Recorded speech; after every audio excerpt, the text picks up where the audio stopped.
Go. When you're dealing with a rotisserie machine, trust me, invest in really good washable oven gloves. Like those. Those are oven gloves. Okay? I mean, I'm not going to say what's a good one, what's a bad one, because it's not my place. I don't know where you're living yet, and I don't know what you got available where. And then you got to cut off the string. Cut off the string. I'll be cutting the string in a minute. Right now, they're basically doing their thing. I'm doing my thing. I'm taking that apart. Oh. Because this is all about timing. This is all about timing right now.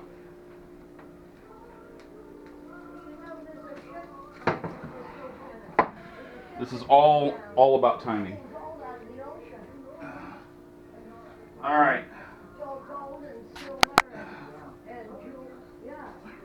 Come on. We got 2 layers. Here we go. There we go. Scissors. Not that knife.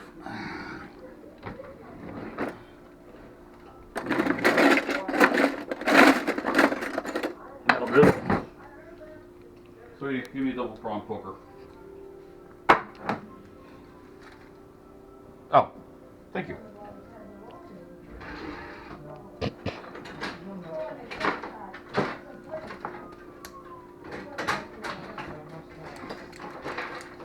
What's wrong with them scissors? Where's the good ones? Our kitchen, she has the orange ones. I think I got them in my room for another project I'm working on right now that I forgot to bring them back for. There we go. Because we got to get all the tie off it. You got like multiple ways you can handle the string.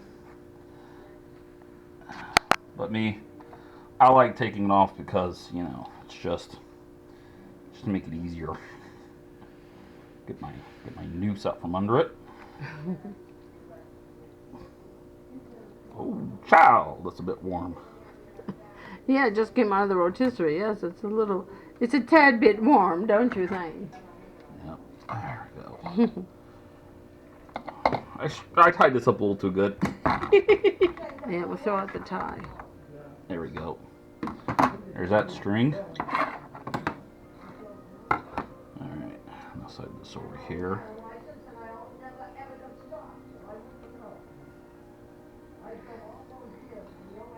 Alright. Alright.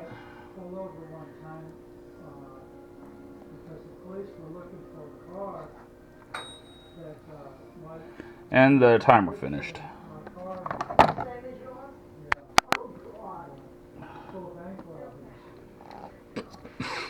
Which we didn't show. We put the thermostat in there and made sure the chicken was done. There Yeah, were always 160 check your meat's internal temperature. Okay, there. Got that off. Now I'm gonna rinse my hands real quick. All right, Doris is going to show us the rest of the food. No? I don't want to start coughing. I'm trying not to right now. Okay, David, you want to wipe your hands and then show us all the food? Sorry, I'm sick, y'all. That's okay. Bronchitis and pneumonia. I managed to find a Boston cream cake. I've been looking for months for dessert. We have a pumpkin pie, and then I found a strawberry rhubarb pie at Winn-Dixie. Seems to be the only place I can find it. And David's about to show you describe all the food. Now here's the reveal. We got ribs, we got chicken. Barbecued ribs, baby back ribs. We got ourselves 2 different kinds of potato salads with potatoes. And then we got some nice beans. We got a different kind of vegetable. Green. And then up under here, we got the cornbread with 2 variations of choices for you to pick from, with and without the edge. Oh, coleslaw, yeah. And then we got the kubelslaw. And then we got the Stuffed it. and then we got the you decide what to call them. Stuffed egg. They got 3 different names. Stuffed eggs, deviled eggs, whatever. Is this all the food? Anything else? That's it. Is that enough? I think this is enough. I think that's enough. And All right, now I'm going to take one of these here. I'm going to take this here knife. I'm going to be like, "Rah, rah, rah." There. Cornish game hen. Okay, David. That's what I'm going to do. All right, that's all. Thank you for watching. As always, peace out. Now go eat something. Merry Christmas, everybody. Merry Christmas from Seasparkles going to all of you. Thank you. The rest is private, but thank you for joining us on this wonderful holiday season. Love you guys. Bye.